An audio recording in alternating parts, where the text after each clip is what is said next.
दोस्तों नमस्कार। Science tech के दूसरे सेशन में आप सबका स्वागत है। दोस्तों बीपीएससी के रोज़ नए नए अपडेट आने शुरू हो गए हैं और एक बात तो तय है कि संभवतः इस बार ना जो प्रीलिम्स के प्रश्न है उसमें बदलाव देखे जाएंगे। मतलब कि जिस तरह सामान्यतः हमारे अभी तक प्रश्न बने हैं थोड़े टफ देखे जाएंगे, इसलिए आपको उसके लिए तैयार रहना पड़ेगा। इसके लिए आपको कुछ चीज़ों को ध्यान में रखना है कि जो भी चीज़ आप पढ़ते हैं ना, भले ही आप टॉपिक ही दिन में पढ़ें, लेकिन उससे से पढ़े उनके सभी आयामों को समझने की कोशिश करें।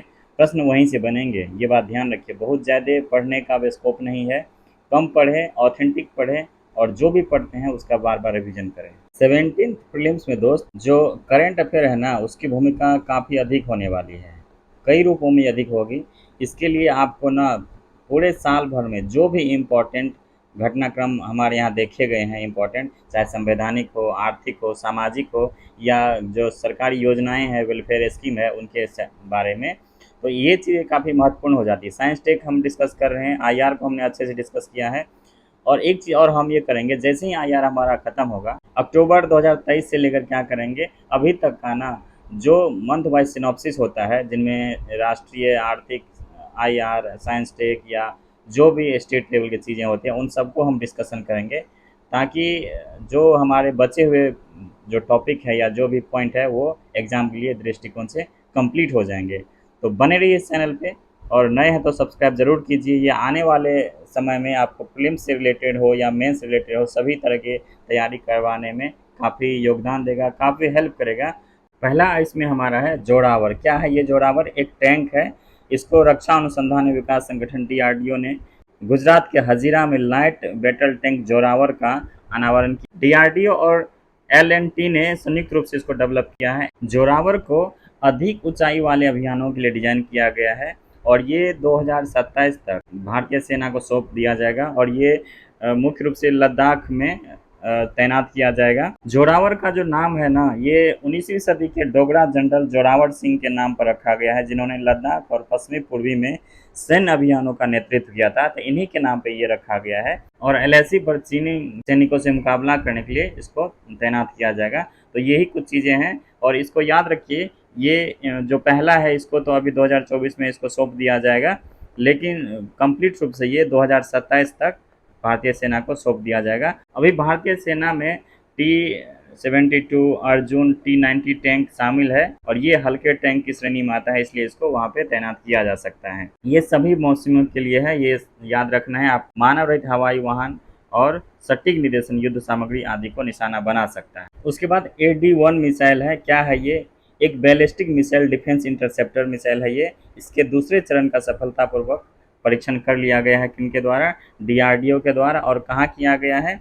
चांदीपुर स्थित एकीकृत प्रशिक्षण रेंज में लॉन्च कॉम्प्लेक्स 3 से। इंटरसेप्टर मिसाइल क्या होता है ये थोड़ा जान लीजिए। यह एक प्रकार का रक्षात्मक हथियार होता है जिसका हम उपयोग दुश्मनों की जो बैलिस्टिक मिसाइलें आती है हमारे पर आक्रमण करता है, उसको हवा में ही रोकने का काम करता है या उसको हवा में ही ध्वस्त कर देता है। इंटरसेप्टर मिसाइल सतह से हवाई मार करने वाली मिसाइल होती है।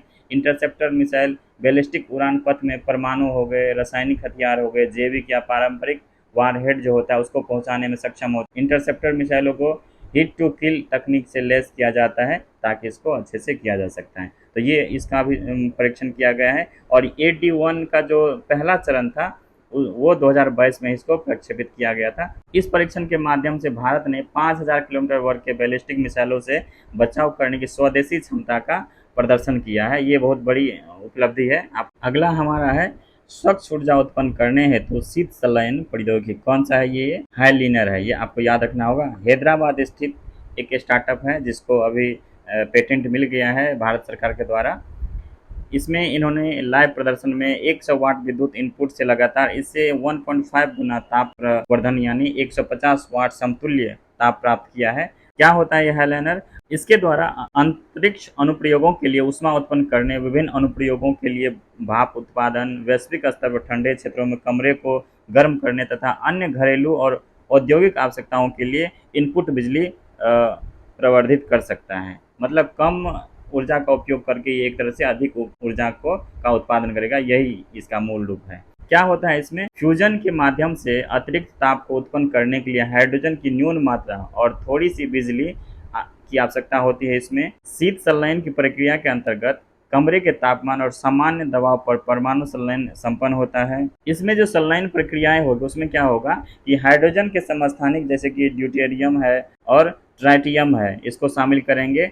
जब ये समस्थानिक आपस में जुड़ेंगे तो हीलियम बनाते हैं और बड़ी मात्रा में उसकी ऊर्जा के साथ एक न्यूट्रॉन उत्सर्जित करते हैं। तो इन्हीं चीज़ों को आपको याद रखना है, इससे प्रश्न बनने की प्रबल संभावना होगी। और साथ ही साथ जो जोरावर है उसको भी बढ़िया से याद रखिए, उससे प्रश्न जरूर बनेंगे। अगला है एयर ब्रीदिंग प्रोपल्शन सिस्टम का उड़ान परीक्षण। ये काफ़ी इंपॉर्टेंट है दोस्त, ये पूछा जा सकता है सीधे। क्या है ये तकनीक? सिंपली इसको इस रूप में समझिए कि जो मिसाइल वगैरह लॉन्च होता है तो उसमें जो फ्यूल होते हैं उसके दहन के लिए ना ऑक्सीडाइजर को कैरी करना होता है। लेकिन इस तकनीक के माध्यम से क्या होगा, अब जो वायुमंडल में ऑक्सीजन है उन्हीं का प्रयोग करके दहन की प्रक्रिया को आगे बढ़ाया जा सकता है। तो यही एक है, तो ये काफ़ी इंपॉर्टेंट है। सीधे पूछा जा सकता है कि एयर ब्रीदिंग प्रोपल्शन सिस्टम क्या होता है, तो आपको यही याद रखना है कि इसमें जो दहन प्रक्रियाएं होगी वो वायुमंडल से ऑक्सीजन लेकर ही दहन प्रक्रिया को पूर्ण करेगा। इससे फ़ायदा ये होगा जो वेट होता है हमारे रॉकेट या दूसरे तरह के इस तरह के स्पेस मिशन का, तो वो काफ़ी कम हो जाएगा, आधे से भी कम हो जाएगा। यही इसकी विशेषताएं हैं। इसमें इंजन के जो प्रकार है वो देख लीजिए, ये पूछे जा सकते हैं। रैमजेट इंजन है, उसके बाद स्क्रैमजेट इंजन है और डुअल मोड रैमजेट इंजन है। इसका क्या है नहीं है उतने डीप में नहीं जाना है, बस ये चीज़ याद रखना है। सीधे पूछा जा सकता है ramjet engine, scramjet engine, dual mode ramjet engine का संबंध किससे है। अगला हमारा है क्वांटम विज्ञान एवं प्रौद्योगिकी का अंतर्राष्ट्रीय वर्ष। संयुक्त राष्ट्र ने क्वांटम विज्ञान एवं प्रौद्योगिकी के बारे में जागरूकता का प्रसार करने के लिए वर्ष 2025 को क्वांटम विज्ञान एवं टेक्नोलॉजी का अंतर्राष्ट्रीय वर्ष घोषित किया है।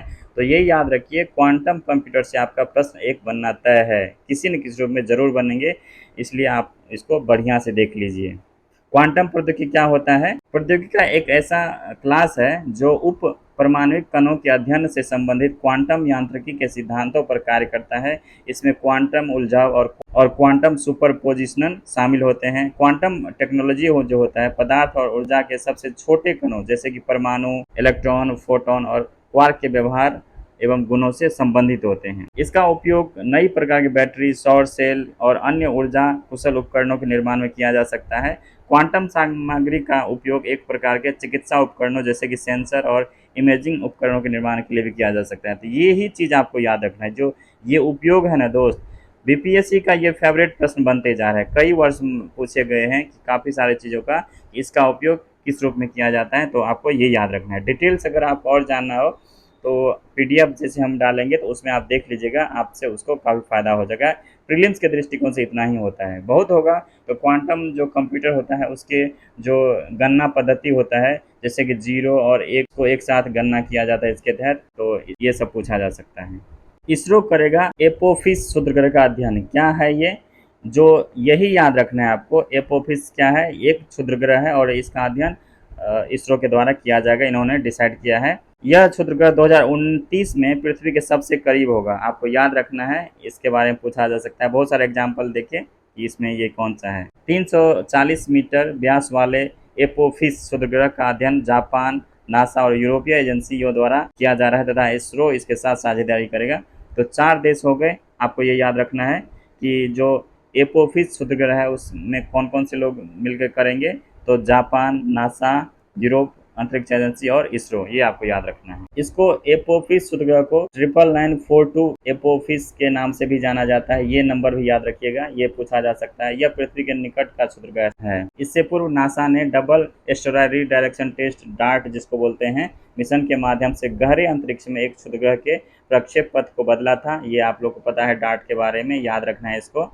इसरो ग्रह रक्षा मिशन के Japan aerospace exploration agency JAXA, यूरोपीय अंतरिक्ष एजेंसी ईएसए और नासा सहित अन्य अंतरिक्ष एजेंसियों के साथ सहयोग कर सकता है, ये आपको याद रखना है। जो अगला है हमारा है पिंक बॉल वर्म के बारे में दिया गया है। ये एक कीट है जो देख सकते हैं पंजाब, हरियाणा और राजस्थान में पिंक बॉल वर्म या गुलाबी सुंडी के कारण कपास की खेती का रकबा काफ़ी कम हो गया। आपको यही याद रखना है कि जो पिंक बॉल वर्म है इससे किसको खतरा है, कपास की फसल को। याद रखना है आपको ये पहली बार जो है उत्तर भारत में 2017-18 के मौसम में हरियाणा और पंजाब में कुछ स्थानों पर देखा गया था। ये फसल को काफ़ी नुकसान पहुंचाता है। इसके परिणाम स्वरूप बॉल्स में दाग लग जाते हैं। आपको ये याद रखना है क्या होता है इसका असर। जो कपास के बॉल्स होते हैं जिससे वो निकलता है, उससे उसमें दाग लग जाता है, जिससे यह उपयोग करने के लिए अनुपयुक्त हो जाती है। इसका जो प्रसार होता है, पिंक बॉल वर्म का प्रसार मुख्य रूप से हवा के माध्यम से होता है, ये भी याद रखना है। संक्रमित फसलों के अवशेष में हल्के लार्वा हो सकते हैं जो भविष्य की फसलों को संक्रमित कर सकते हैं। संक्रमित कपास के बीज कीट के फैलने का एक और कारण हो सकता है। तो ये सारी चीज़ याद रखना है। हालांकि जो इसके प्रकोप को रोकने के प्रभावी तकनीक है हमारे यहाँ, जिसके नियंत्रण के लिए प्राथमिक उपचार कीटनाशकों का उपयोग किया जाता है।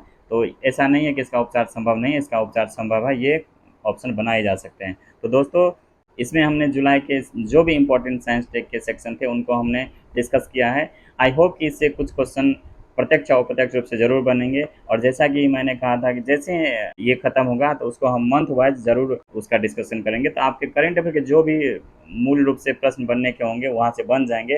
बाकी जो भी आप कर रहे हैं उसको करते रहिए, क्योंकि करंट अफेयर की भूमिका इस बार बढ़ने वाली है। साथ ही साथ जो भी आपके सब्जेक्ट है उसको अच्छे से पढ़िए और उसका बार बार रिवीजन करिए। नई चीज़ों को पढ़ने से बचिए, क्योंकि इस बार में जो बदलाव देखे जा रहे हैं संभवतः काफ़ी चौंकाने वाला होगा। तो अच्छे से पढ़ाई करते रहिए, रिवीजन करते रहिए, बने रहिए इस चैनल पे। आप सबका बहुत बहुत धन्यवाद।